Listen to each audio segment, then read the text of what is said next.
Ireland কিংবা Zimbabwe বাংলাদেশে খেলতে আসলে সমর্থকরা বলে থাকেন আয়ারল্যান্ড জিম্বাবুয়ে বিপক্ষে খেলে ক্রিকেটাররা ফর্মে ফিরবে, বাংলাদেশ দল ব্যর্থতা গুছাবে এবং সমালোচনা বন্ধ করবে, এমন আরও অনেক তাচ্ছল্যে ভরা অভিযোগ করে থাকেন। কিন্তু বাস্তবতাও কি তাই? একটু ভাবুন তো।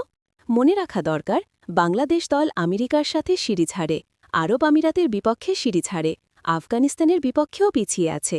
এছাড়া জিম্বাবুয়ের মাটিতে শেষবার খেলতে গিয়ে তামিমের নেতৃত্বে সেরা দল নিয়েও ওয়ানডে সিরিজ হেরেছিল বাংলাদেশ। আয়ারল্যান্ডের মাটিতে খেলতে গিয়েও চ্যালেঞ্জে পড়তে হয়। বিপরীতে নিজ দেশে আয়ারল্যান্ড ও জিম্বাবুয়ের সাথে দাপট দেখায় বাংলাদেশ। এর অর্থ এই নয় এরা সহজ দল। স্বাগতিক হিসেবে সব দলের মতো বাংলাদেশও দেশে দাপট দেখায়, এটা তারই অংশ। এর মাঝেও আবার উইন্ডিজের বিপক্ষে টি-20 সিরিজে ঘরের মাঠেই হোয়াইটওয়াশ হয়েছে বাংলাদেশ। ফলে আয়ারল্যান্ড কিংবা জিম্বাবুয়ের বিপক্ষে সিরিজকে খাটো করে দেখার কিংবা প্লেয়াররা ফর্মে ফিরবে বা অ্যাভারেজ বাড়াবে এসব বিষয় নিয়ে মজা করার সুযোগ নেই। আন্তর্জাতিক ক্রিকেটে অসহায় আত্মসমর্থন অথবা দাপটীয় জয় দুটোই প্রতিপক্ষ ভেদে স্বাভাবিক। শুভকামনা বাংলাদেশ, এগিয়ে যাও দুর্বার গতিতে।